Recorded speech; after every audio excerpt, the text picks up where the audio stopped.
Inner Sage. Welcome, Stefa. Good morning, friends, visitors, and family.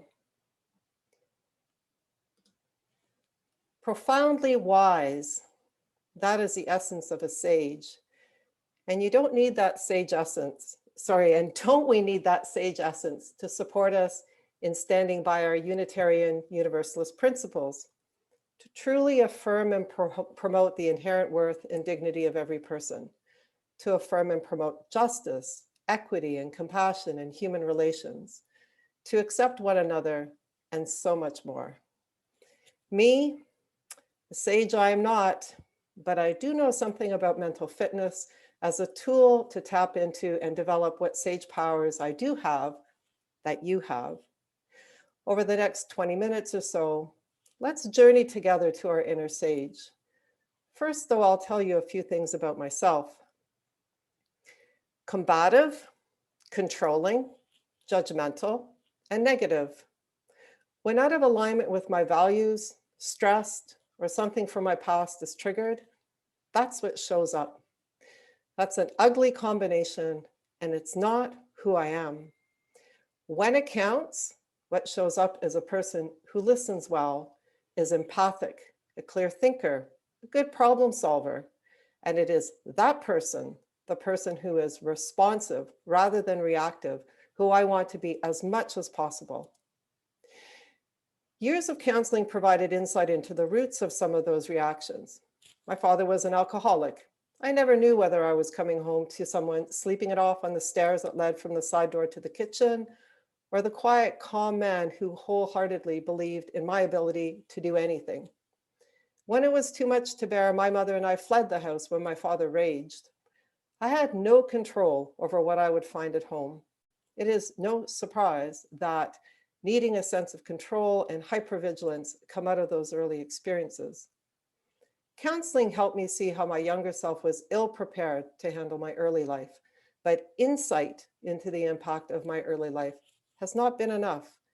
Insight is 20% of what is required for lasting change. The remaining 80% requires mental muscle, a way of intercepting those saboteurs that fuel my negative emotions and push me to be reactive rather than responsive. That responsive person is calm, clear-headed, my inner sage. Isn't that what we all desire? Today, I'm going to share with you what is this thing, mental fitness, how we can identify whether our saboteurs or sage control our thoughts and actions. And woven throughout, I hope you'll see how a mental fitness practice can enhance how we show up as Unitarian Universalists, as people of this world. It's been almost a year since the concept of mental fitness came into my life. At that time, I was invited to mental fitness training for coaches, but I'm a skeptic. I was busy, so I brushed it off. But in September, something about this saboteur sage business struck a chord, so I dove in. This presentation is informed by my training, personal experiences, and reflections. Mental fitness is the common name for an area of inquiry labeled positive intelligence, or PQ. PQ arose from original research that draws on neuroscience, cognitive behavioral science, performance science, and positive psychology. If you're interested in the research, I suggest you look up the 2012 book, Positive Intelligence by Shirzad Chamine. Herein, I'll use the moniker mental fitness. But what is mental fitness? It's our capacity to respond to life's challenges with a positive rather than a negative mindset. And when we can do this, we impact our performance, well-being, and relationships. A good analogy is physical fitness. You wouldn't think about tackling a 30-kilometer hike over challenging terrain without training. You would work up to that undertaking, walking daily, perhaps doing strength training, preparing for that 30-kilometer hike. Similarly, mental fitness prepares us to handle life's emotional challenges and requires developing our mental muscles. Without belaboring the science, mental fitness research is rooted in factor analysis, which looks to uncover root causes and radically simplify systems. This analysis uncovered there are 3 core muscles at the root of mental fitness: our capacity to intercept our saboteurs, our capacity to access the sage within us, and the practice of self-command. You may or may not have taken up the invitation to complete a free saboteur assessment in advance of attending this service. That link will be dropped into the chat box. And for anyone watching a recording, the link to that free assessment is in the notes below this YouTube video.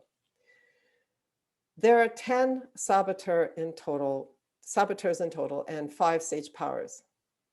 Yes, the language makes it sound like we're describing supervillains and superheroes. And maybe this is apt, given the terrible impact that our saboteurs can have on our lives and those around us, and conversely, the good that our sage delivers. The saboteurs are born out of our need to survive and succeed in early life. And then those ways of being, they stick with us even when they are no longer useful. We protect and bury our sage self under our saboteurs. Let's start with the master saboteur, our judge. Yes, we all have one. That's the voice in our heads that judges ourselves, others, our circumstances. A judge developed whether we had a joyful, carefree, love-filled upbringing or bore vicissitudes, life challenges that tested us. All saboteurs tell us self-justification lies, and the judge is no exception. Anger, shame, guilt, blame.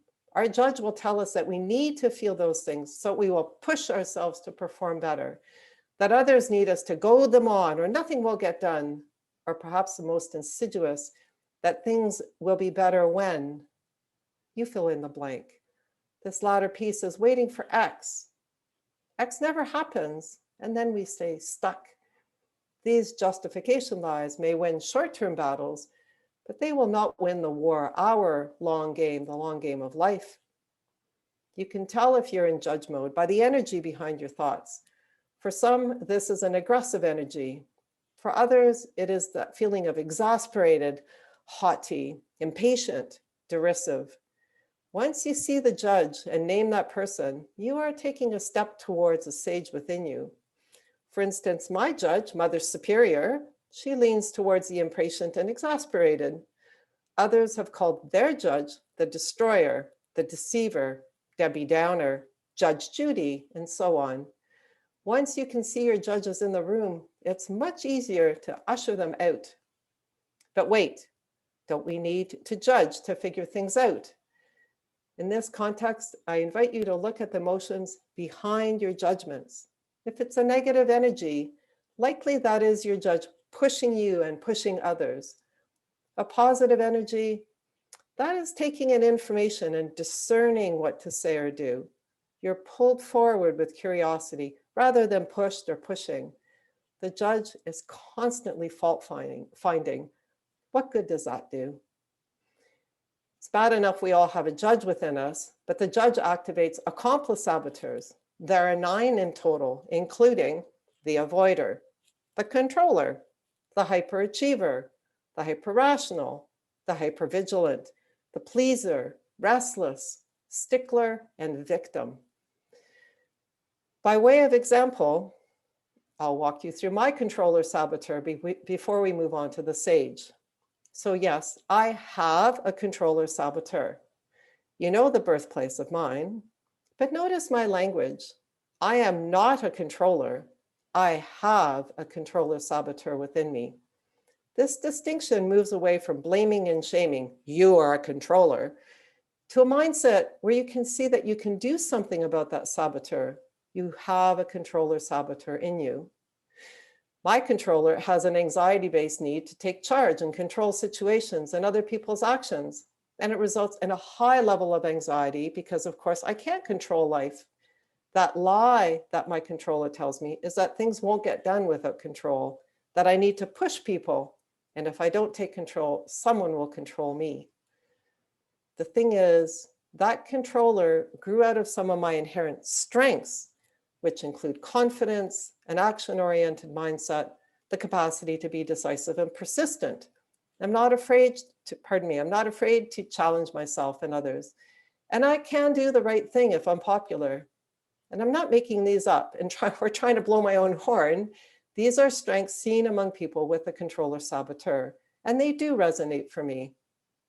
I have lots to work on to quiet the impact of my controller, including recognizing that even though I feel connected through challenge and debate, that is not the way other people feel connected.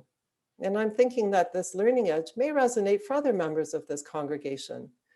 The other learning edge which I have embraced is to redirect my controlling tendencies to develop mastery over my own mind. The key to mental fitness is to keep the strengths that underpin our saboteurs and put them in the hands of our sage. It's not about changing who we are. It's about remembering who we are. Now, the sage within us, what's that all about? So profoundly wise may be the official definition.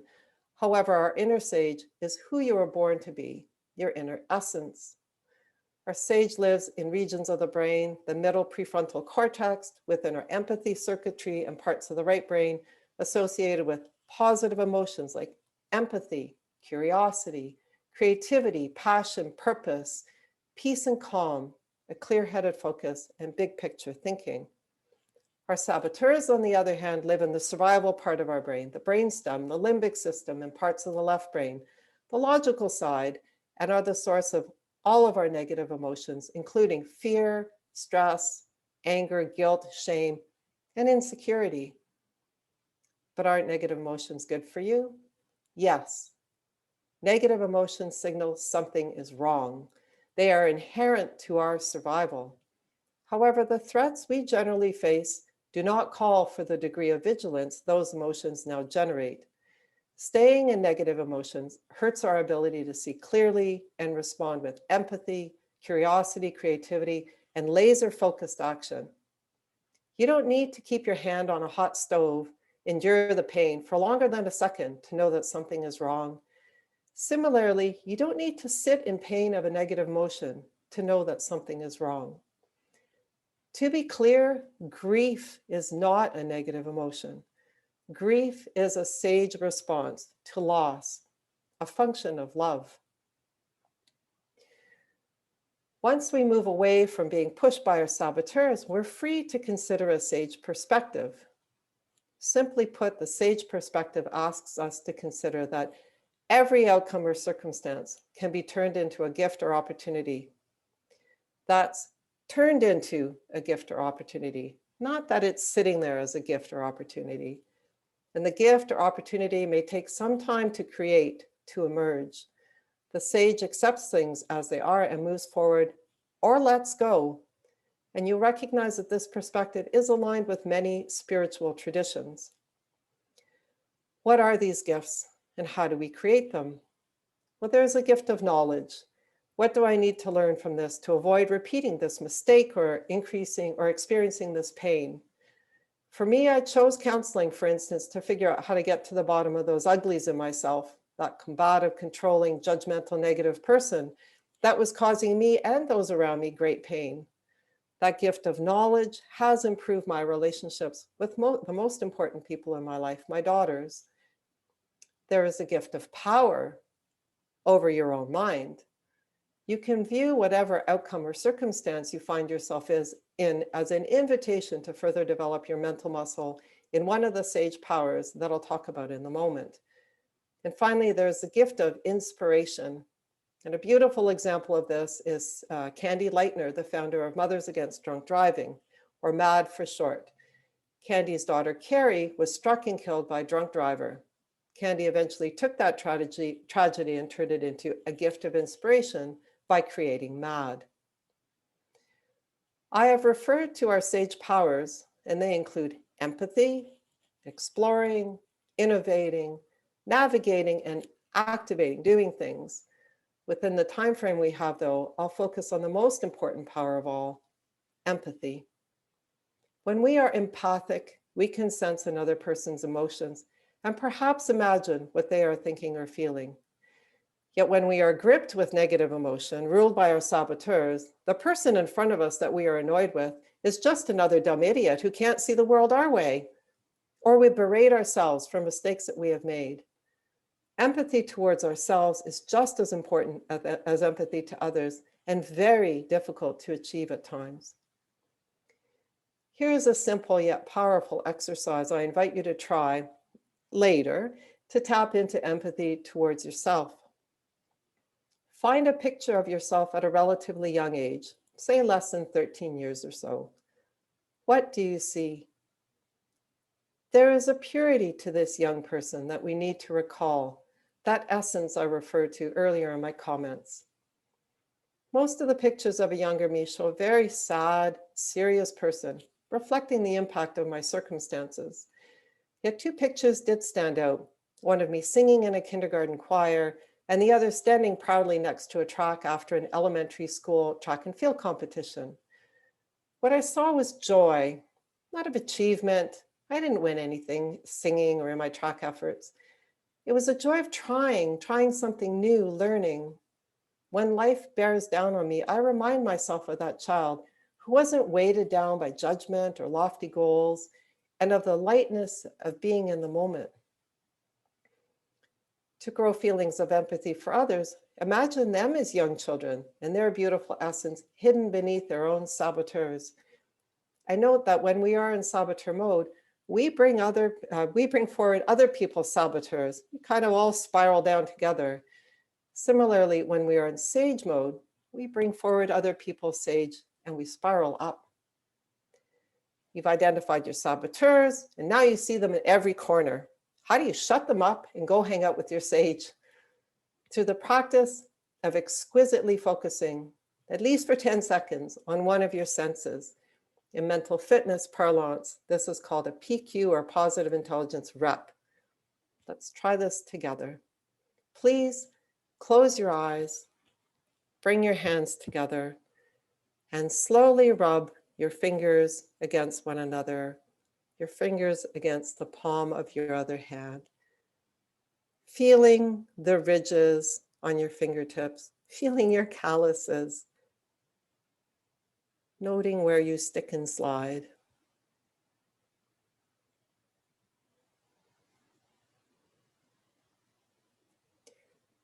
A simple action like this is enough to stop your brain from spinning in saboteur mode. It weakens the neural pathway that goes to the saboteur part of your brain. If we then try to sit in a sage perspective, we strengthen the neural pathway that goes to the sage part of the brain. This is the practice of self-command. Touch is powerful, is a very powerful and accessible physical sense as a PQ rep. Breathing is another tactic, just like you do in meditation. And indeed, meditation is a method of moving to that sage part of the brain.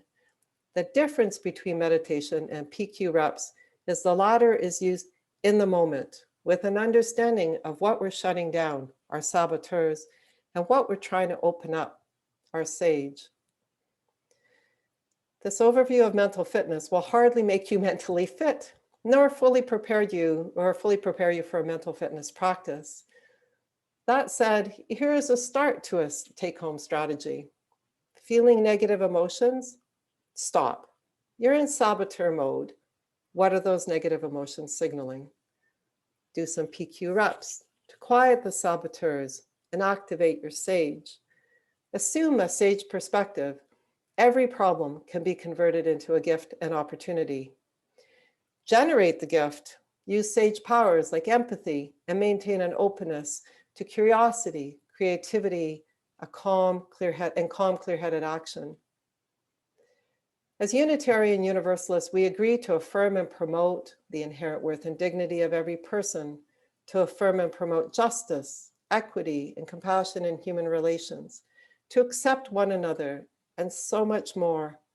Yet as I learned about mental fitness and my own saboteurs and the sage perspective, I could see how I got in my own way in living our UU principles in this congregation, in the world in general. How about you? How are you getting in your own way of living our UU principles? Thank you for listening.